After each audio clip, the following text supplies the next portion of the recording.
Subhanaka la ilma lana illa ma 'allamtana innaka antal alimul hakim. Rabbi shrah li sadri wa yassir li amri wahlul 'uqdatam min lisani yafqahu qawli waj'al li waziran min ahli. Amma ba'du. Hadratal ulama wal qurama wa hadratal jamaah, para guru, para kiai sesepuh dan tokoh masyarakat dan jamaah semua Masjid Jami' Nur Syiar Islam yang semoga kita semua diberkahi, diridhoi dan dikaruniai sehat afiat, panjang umur dalam taat ibadah kepada Allah Subhanahu wa taala. Alhamdulillah, pada kesempatan ini kita dipersatukan oleh Allah di tempat yang mulia dengan tujuan yang mulia, dan insya Allah nanti kita akan berkumpul di tempat yang mulia, yakni di surganya Allah dalam ridha dan syafaat dari Rasulullah sallallahu alaihi wasallam. Bersalawat kepada Rasulullah, Allahumma salli ala sayyidina Muhammad. Bersalawat itu merupakan salah satu dari jutaan cara untuk kita menjadi umat yang mencintai dan dicintai oleh Rasulnya, dan harapan terbesar yaumul akhir kita memperoleh syafaat dari Rasulullah sallallahu alaihi wasallam. Jemaah yang dimuliakan Allah, pada kesempatan yang berbahagia ini kita akan ngaji beberapa ayat dalam Al-Quran yang saya yakin jemaah hafal ayat ini, beberapa ayat ini, karena ayat ini biasa kita baca ketika kita mengadakan ritual tahlil atau tahlilan. Walaupun saudara kita sebagian yang di sebelah sono, kalau tahlil dia bilang boleh, yang enggak boleh tahlilan. Yasin boleh, kalau yasinan enggak boleh. Sholawat boleh, selawatan enggak boleh. Sarungan itu mereka, urusan mereka. Ayat yang kita akan ngaji pada kesempatan ini yakni awal Al-Baqarah dari ayat 1 sampai ayat yang kelima. Kita sudah hafal teks ayatnya, tinggal kita perdalam isinya. Ayat ini diawali dengan mafatihus suwar, pembukaan surat yang terkadang diawali dengan huruf-huruf kayak semisal kode. Diawali dengan 3 huruf alif, lam, dan mim. Kadang ada cuma 1 huruf, nun, qaf, shad, 1 huruf. Ini sudah memenuhi syarat sunnah seandainya dibaca dalam sholat setelah Al-Fatihah. Cuman gak umum Pak Ustaz ya. Misalnya Pak, nanti Imam Isya waladhdallin amin. Kemudian Pak Ustaz Bismillahirrahmanirrahim nun, Allahu Akbar. Boleh Pak, cuman gak umum. Di syiar Islam mungkin juga belum pernah kali ya. Belum. Ya sekali-kali coba boleh Pak. Apalagi kalau tarawih gitu ya. Nanti rakaat kedua shad, rakaat ketiga qaf. Biar enggak 1 huruf, tambah yang 2 huruf. Toha, Yasin, 2 huruf. Ada yang 3 huruf, alif lam mim, alif lam ra. Ada yang 4 huruf, alif lam mim shad. Ada yang 5 huruf, kaf ha ya ain shad. Ini seperti kode yang para ahli tafsir hanya mencoba untuk mentafsirkan, tetapi makna aslinya artinya apa, wallahu a'lam. Seperti misal alif lam mim dalam awal Al-Baqarah, dalam banyak kitab tafsir kita jumpai para mufassir atau para ahli tafsir hanya memaknai wallahu a'lam bimuradihi. Hanya Allah yang paling mengetahui yang dimaksud dengan huruf-huruf itu. Tetapi ada yang menafsirkan Yang namanya tafsir Pak bisa salah. Kalau ayat Quran pasti benar, tapi kalau tafsir bisa salah. Karena tafsir itu adalah hasil ijtihad manusia. Ada yang menafsirkan alif lam mim itu adalah sebagai simbol proses turunnya Quran. Alif lam mim, alif dilambangkan sebagai lafaz Allah, lam diambil huruf terakhir dari lafaz Jibril, kemudian mim diambil dari lambang lafaz Muhammad. Maka alif lam mim oleh sebagian ahli tafsir dimaknai Allah, Jibril, Muhammad. Ini proses turunnya Quran dari Allah melalui malaikat Jibril kepada Nabi Muhammad. Tapi ini tafsir. Kayak Yasin yang sering kita baca, itu pun para ahli tafsir mayoritas hanya menuliskan Allahu a'lam bimuradihi, Allah yang lebih maha mengetahui maksud dari lafaz Yasin itu.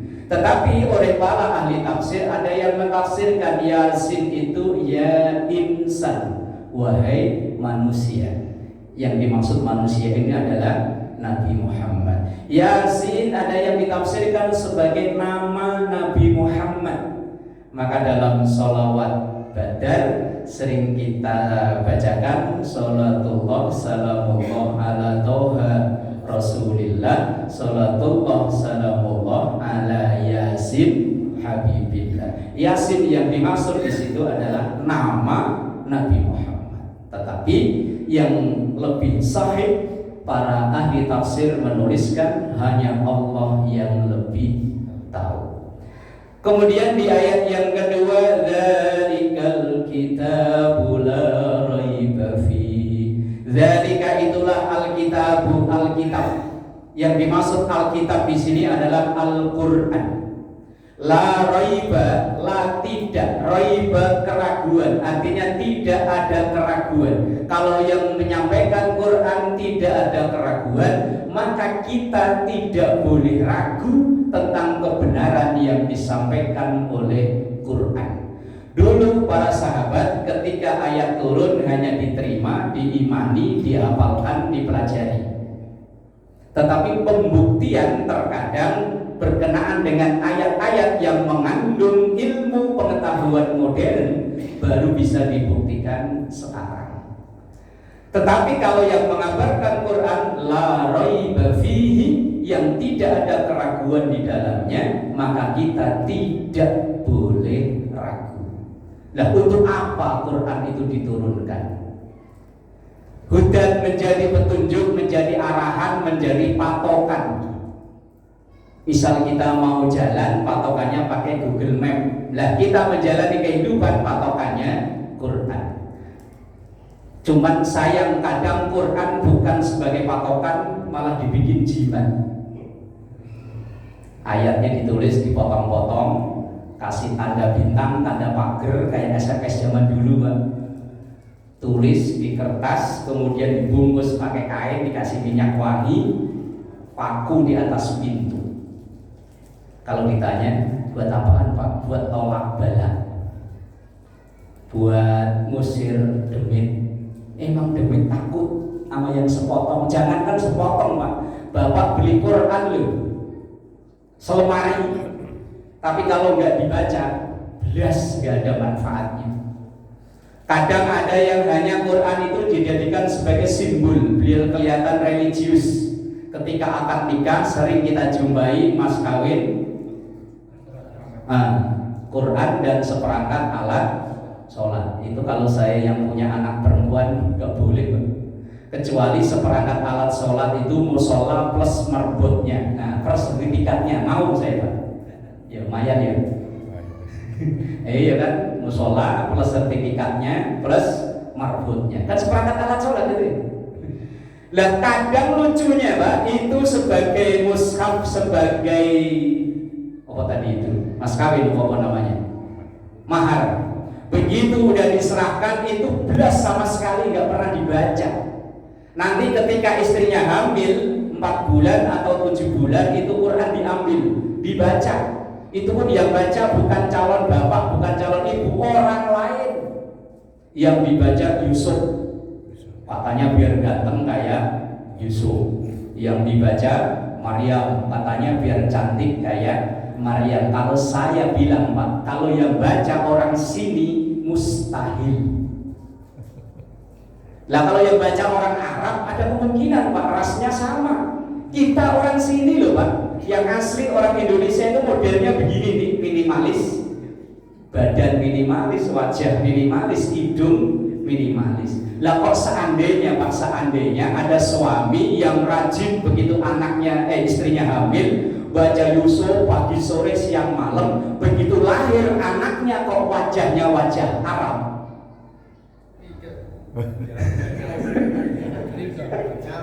Iya, umpama Pak, umpama anaknya lahir wajah Arab, kemudian jamaah Syiar Islam diundang acara marhabanan apa namanya? Yang bayinya kan digendong keliling Pak ya. Cukur rambut, begitu lihat wajah bayinya sama wajah bapaknya nggak sinkron. Itu yakin jamaah senggol-senggolan Pak. Kok anaknya nggak mirip ya? Apa dulu-dulu jangan-jangan istrinya pernah jadi TKI di Arab? TKW. Lah makanya Pak, yang diarah itu bukan kok fisiknya sengganteng Nabi Yusuf ya enggak. Ya mungkin tabarukan. Tabarukan itu kalau orang Jawa bilang ngalap berkah dengan bacaan Quran. Sebetulnya ya bukan hanya Yusuf, bacaan Al-Baqarah boleh. Apa nanti anaknya enggak kayak sapi? Enggak, wes. Tapi yang anak sekarang ya kebanyakan nyusu sapi daripada nyusu maknya Pak ya. Iya baru 3 sebulan 2 bulan maknya udah nggak mau nyusuin, udah susu sapi.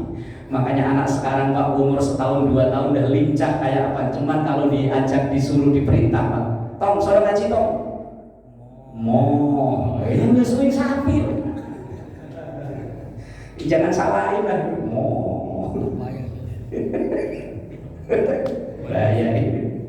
Bapaknya yang nyusul kata Pak Kiai Tamrin.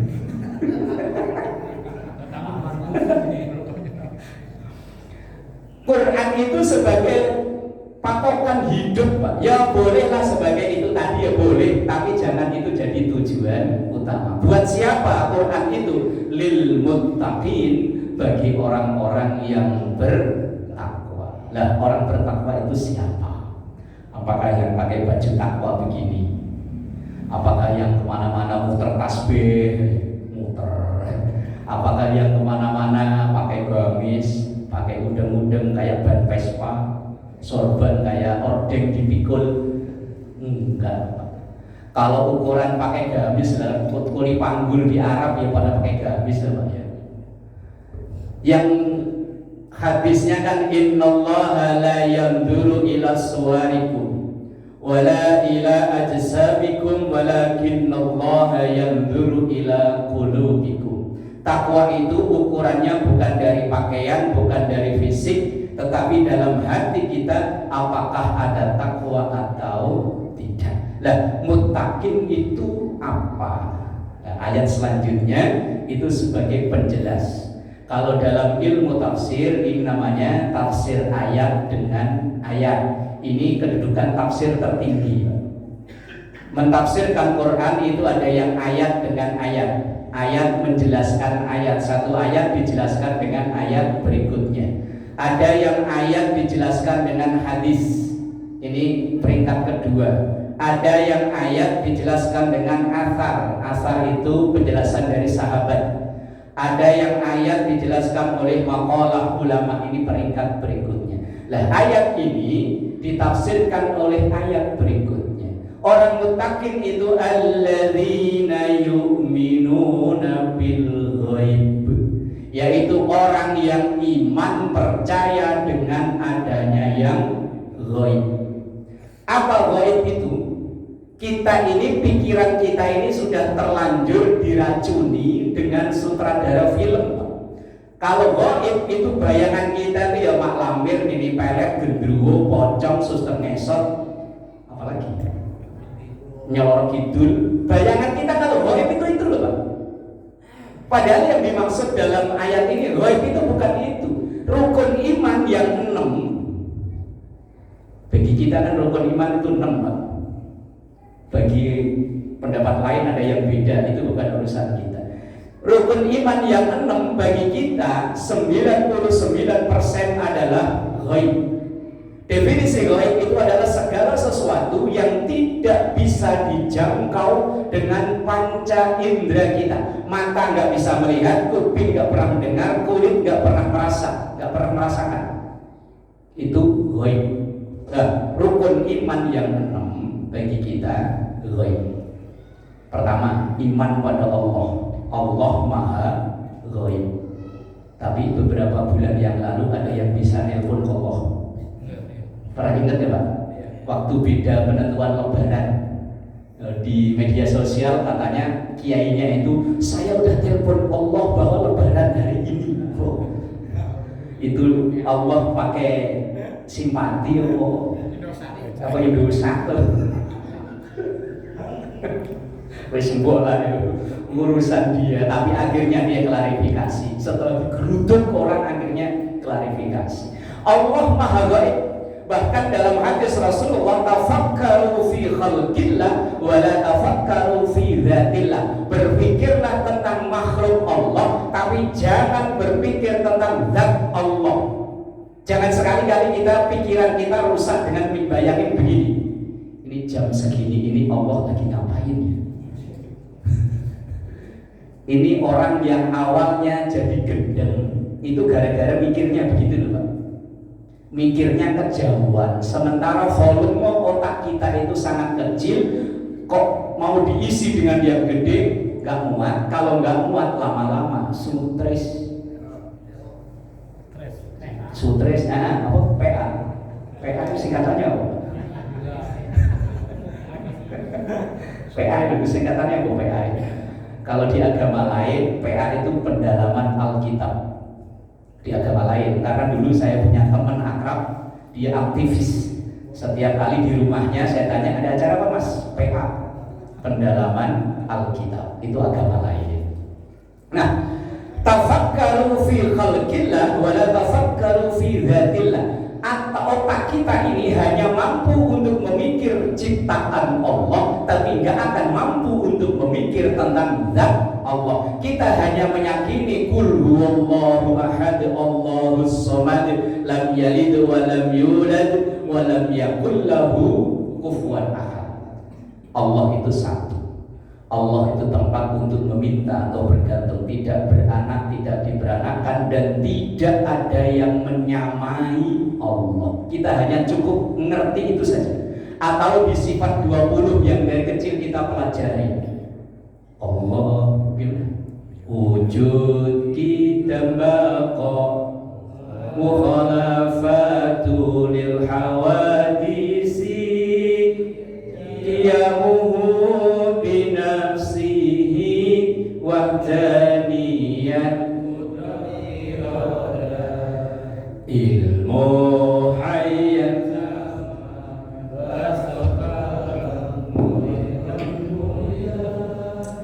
aliman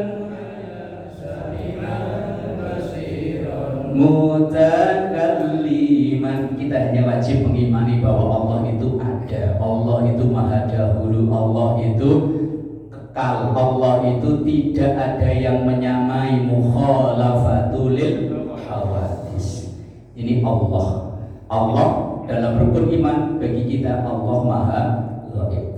Yang kedua, iman kepada malaikat Allah. Bagi kita Pak, orang awam kayak kita, malaikat adalah ghaib. Walaupun dulu ada yang ngaku katanya bininya Jibril.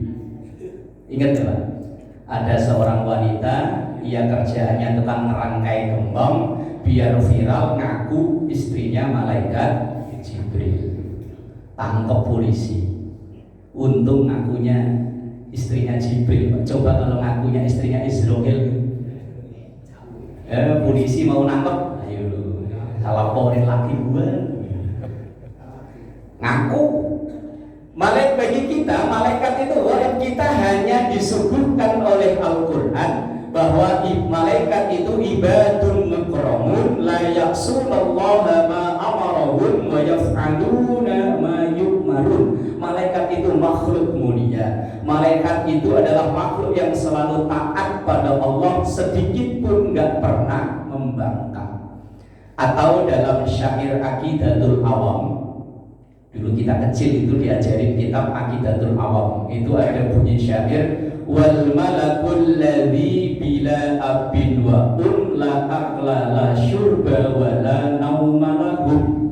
Malaikat itu makhluk Allah yang dicipta tanpa bapak, tanpa ibu, nggak makan, nggak minum, nggak tidur, bukan laki, bukan perempuan, itu malaikat. Tapi dia makhluk Allah. Kita nggak pernah ketemu.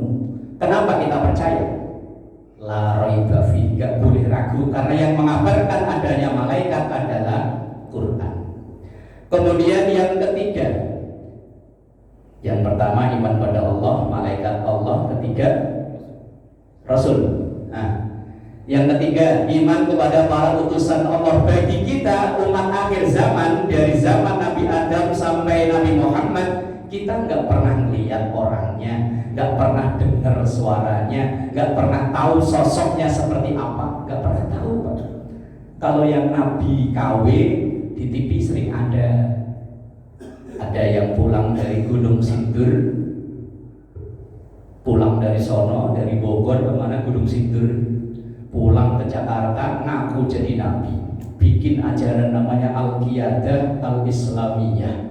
Mantan pensiunan pelatih bulu tangkis Ahmad Musoddek, tangkap polisi, penjara, diajak dialog sama Kiai Said Akil Sirot, kalah diskusi, berhenti jadi nabi, jadi pensiunan nabi.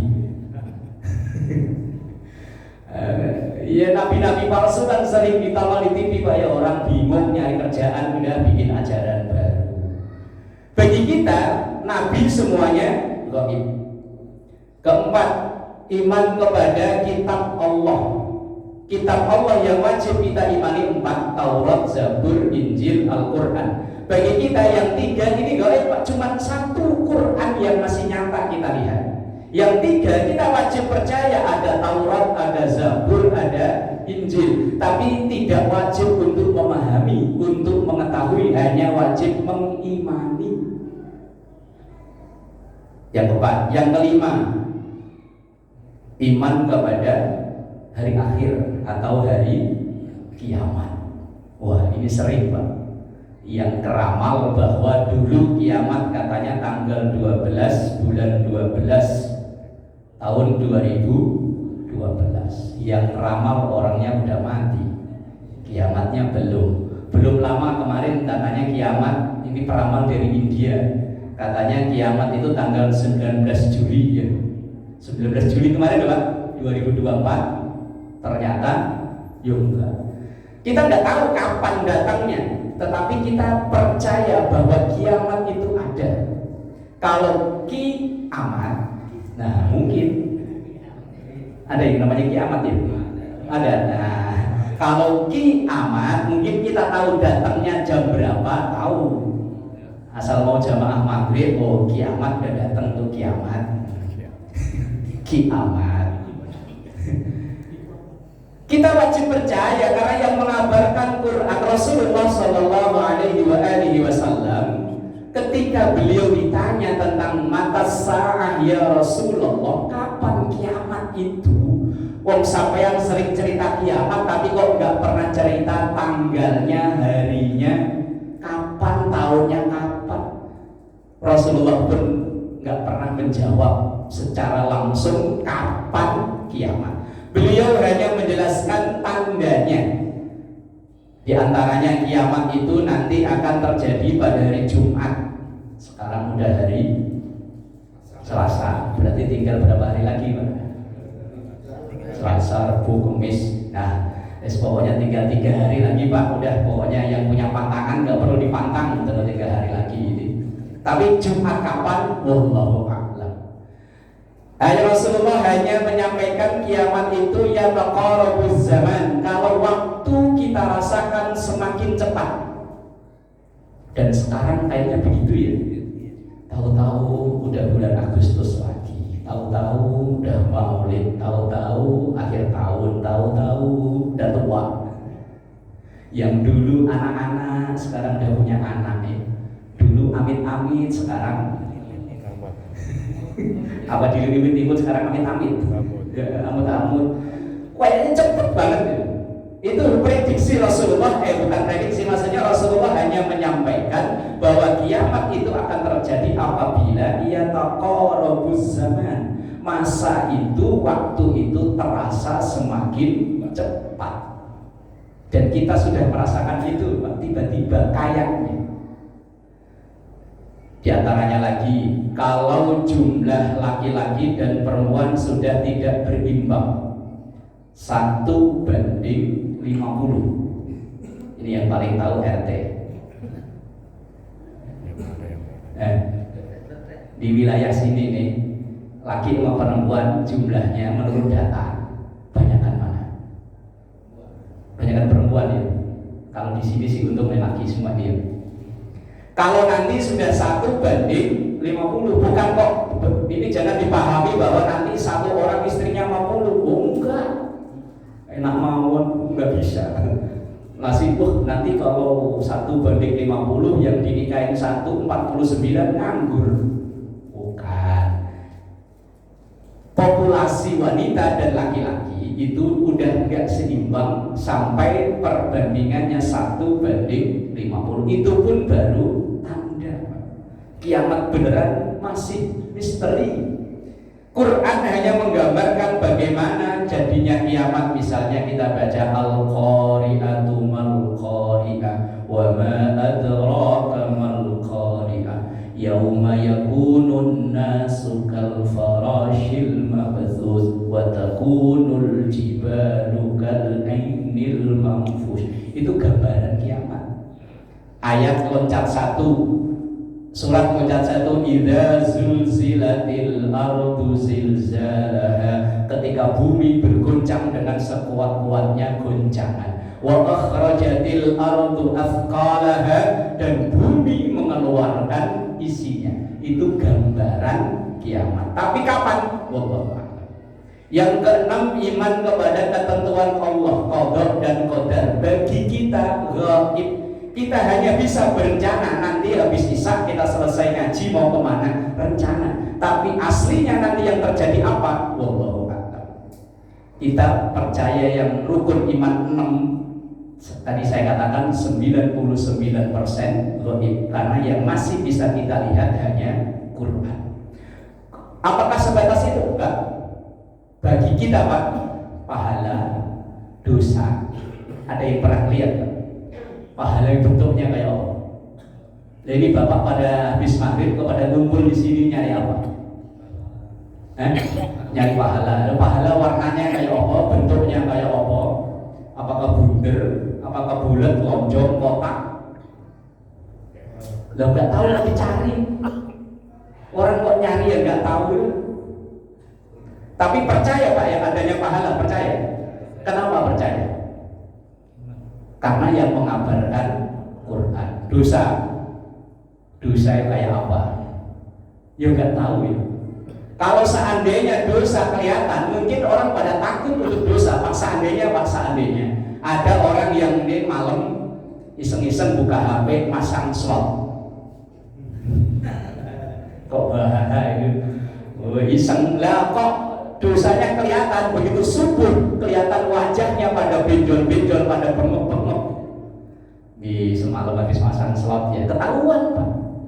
Tapi kan dosa nggak kelihatan Pak. Antara yang pendosa sama yang ahli ibadah, kalau duduk jejeran samar. Apalagi yang pendosa itu kostumnya keren Pak. Pakai gamis gitu ya Pak ya. Jenggot panjang, ngomongnya di Arab-Arabin. Anak antum antuma khair samar Pak. Tapi kita percaya adanya pahala, ada dosa karena yang mengabarkan Quran. Siksa kubur, nikmat kubur, alam kubur bagi kita ghaib. Gak ada yang bisa membuktikan ya Pak bahwa nikmat kubur itu ada. Sains, teknologi gak bisa membuktikan azab kubur itu ada. Wong ketika kubur dipindahin, ya begitu-begitu aja. Ini hal yang gaib. Kita orang yang muttaqin wajib untuk alladzina yu'minuna bil ghaib. Nah, dalam kita beragama ini banyak hal-hal yang gaib yang wajib kita imani, kita yakini, kita percaya, karena yang mengabarkan itu adalah Al-Quran. Surga, neraka, semuanya bagi kita masih gaib. Kenapa percaya? Quran yang ngomong. Kalau Quran yang nyampein la raiba fi, tidak ada keraguan, maka kita tidak boleh ragu. Itu yang pertama. Kemudian yang kedua, tanda muttaqin itu alladzina yu'minuna bil ghaibi. Yang kedua, wa yuqimunas shalah. Perintah sholat dalam Al-Quran selalu memakai lafaz qoma, aqamu, yuqimu, yuqimuna. Kalau dirunut berasal dari kata koma. Koma itu artinya berdiri. Maka terkadang dalam terjemahan Al-Quran yuqimuna diterjemahkan mendirikan sholat. Tidak ada satupun perintah Quran, perintah sholat memakai lafaz fa'ala. Fa'ala itu artinya mengerjakan, melakukan. Loh, apa bedanya antara fa'ala mengerjakan dengan aqoma mendirikan? Kok perintahnya mendirikan bukan mengerjakan? Kita bisa baca misalnya dalam tafsirnya Profesor Quraisy Shihab dalam tafsir Al-Misbah. Itu beliau mengungkapkan alasan kenapa perintah sholat memakai lafaz qoma bukan fa'ala. Artinya sholat yang kita lakukan ini perintahnya bukan hanya sekedar dilaksanakan, tetapi diaplikasikan dalam perilaku sehari-hari, dibuktikan dengan kehidupan atau perilaku kita sehari-hari. Atau dalam makna lain beliau bilang orang yang fa'ala itu sholat masih sekedar gugur kewajiban. Tapi kalau aqama, sholat itu kebutuhan. Lah kita ini nganggep sholat itu kewajiban apa kebutuhan?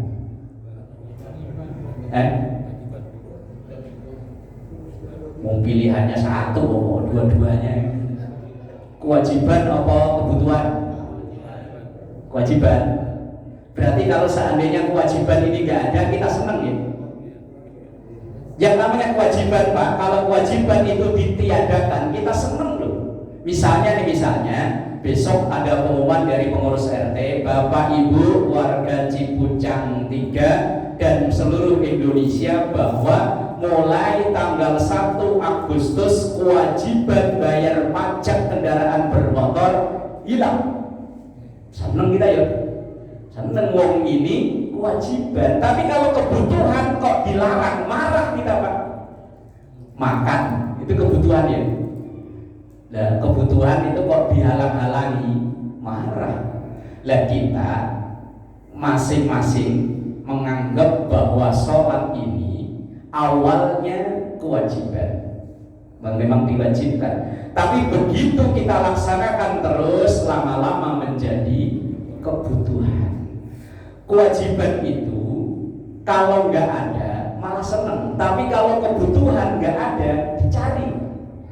Lah kalau kita sudah merasakan ketika kita mau kemana-mana kok belum sholat, di hati udah ada rasa, aduh ini gimana kalau belum sholat, itu berarti udah naik kelas.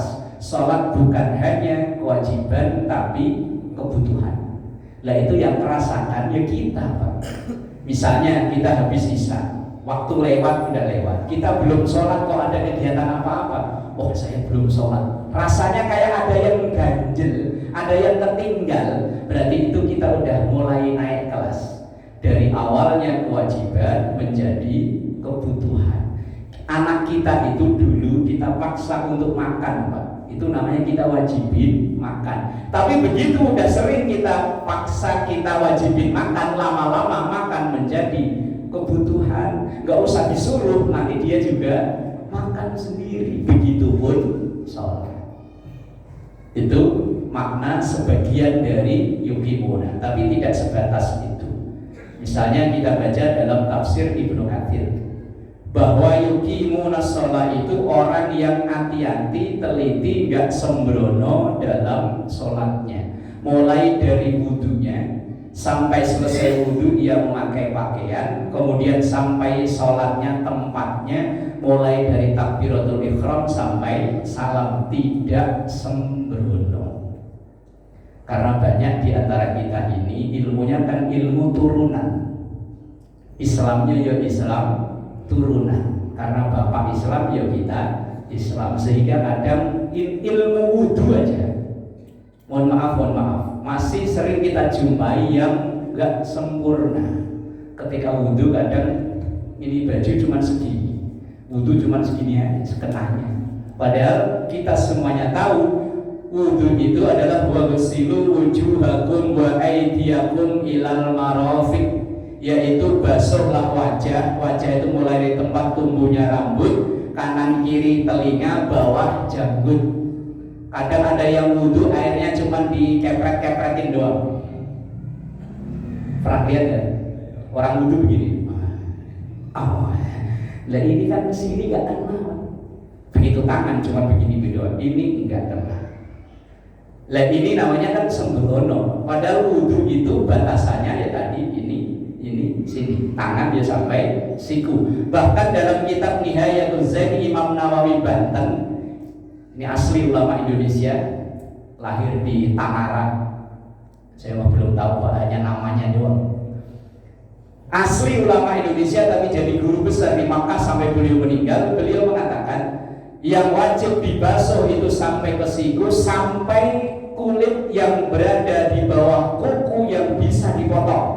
Ini wajib terkena air. Lah ya kalau yang enggak miara kuku gampang lah. Tapi yang miara kuku itu kulit yang di bawah kuku, yang kukunya itu bisa dipotong, itu wajib terkena air. Kalau tangan gampang Pak, tinggal diginiin insya Allah masuk. Kalau yang kaki, yang punya kuku panjang di kaki boleh Pak, tapi yang terpenting itu. Dan ini termasuk bagian dari muhafadhatul wudu, menjaga wudu tidak sembrono. Itu baru wudunya. Kemudian ketika sholat ya begitu. Ini kadang kita kalau sholat, apalagi kalau tarawih ya, penuh berat. Kadang terprovokasi, apalagi tempat lain udah kelar duluan. Misalnya di sini baru dapat 15, kok suara dari babul khair, suara dari kanan kiri udah selesai. Kadang imamnya terprovokasi, udah kelar sholat, kebut tambah gas. Lah akhirnya nanti tumakninahnya hilang. Nah ini baru zahirnya sholat. Kalau batinnya sholat, lebih abot lagi Pak. Kelas-kelas kayak kita, untung Pak yang diancam dalam surah Al-Ma'un. Al-Ma'un itu kan ada bunyi ayat fawailul lil musallin alladzina hum an sholatihim sahun. Untung ayatnya kok bunyinya bukan fawailul lil musallin alladzina hum fi sholatihim, bukan, tapi an sholatihim. Kalau seandainya kok fi sholatihim, kita semua kena Pak. Itu kan celaka besar orang yang sholat. Artinya orang yang lalai dari sholatnya, bukan lalai dalam sholatnya. Kalau lalai dalam sholat, ya kita sehari-hari Pak. Allahu Akbar. Tadi betulin motor cuma gitu doang 300.000. Allahu Akbar. Itu fi sholatihim. Tapi kan ayatnya an sholatihim, orang yang lalai dari sholatnya. Dari itu maknanya banyak. Kalau fi sholatihim, di dalam sholatnya. Untung bukan begitu. Lah, karakter muttaqin yang selanjutnya adalah wa yuqimunas shalah. Yang ketiga, wa mimma razaqnahum yunfiqun. Orang yang dari sebagian rezeki yang dikaruniakan oleh Allah, ia mau berbagi. Yang wajib namanya zakat, yang sunnah namanya infak, sedekah, jariyah, macam-macam. Nah, kemudian walladzina yu'minuna bima unzila ilaika wa ma unzila min qablik. Orang yang iman percaya dengan apa yang diturunkan kepada Nabi Muhammad, ilaika, kepada engkau Muhammad, wa ma unzila min qablik, dan apa yang diturunkan sebelum engkau. Berarti nabi-nabi sebelum Nabi Muhammad. Bedanya, kalau yang diturunkan kepada Nabi Muhammad kita wajib imani, pelajari, amalkan. Tapi kalau Nabi sebelumnya, kewajiban kita hanya imani saja. Kemudian wa bil akhirati hum yuqinun. Dengan datangnya hari akhir, ia yakin pasti datang, tapi kapan? Wallahu a'lam. Ulaika ala hudam mir rabbihim wa ulaika humul muflihun. Ulaika, mereka inilah. Mereka ini maksudnya siapa? Ya yu'minuna bil ghaib, yuqimuna shalah wa mimma razaqnahum yunfiqun walladzina yu'minuna bima unzila ilaika wa ma unzila min qablik wa bil akhirati hum yuqinun. Berarti 5 tanda orang muttaqin. Mereka itulah hudan mir rabbihim, orang yang dapat arahan petunjuk dari Tuhan mereka, yakni Allah. Dan mereka ini wa ulaika humul muflihun. Mereka inilah orang-orang yang sukses, orang-orang yang berbahagia. Kalau kita jumpai dalam teks terjemahan Al-Qur'an biasanya wa bil ulaika humul muflihun adalah orang-orang yang beruntung. Yang 5 ini 5 tanda orang yang muttaqin, tanda orang yang bertakwa, yang dijelaskan dari Al-Baqarah mulai ayat 1 masih Mafatihus Suwar, ayat yang kedua mulai pembukaannya, kemudian ayat ketiga sampai ayat yang kelima sebagai tafsir penjelasan dari ayat yang kedua. Dan ini sebagai muttaqin, sebagai penentu mulia kita, kalau diri ini ada muttaqin atau tidak. Inna akramakum indallahi atqakum. Yang paling mulia di antara kita adalah yang paling bertakwa. Bukan keturunan siapa, bukan dari bangsa mana, bukan dari suku apa, enggak.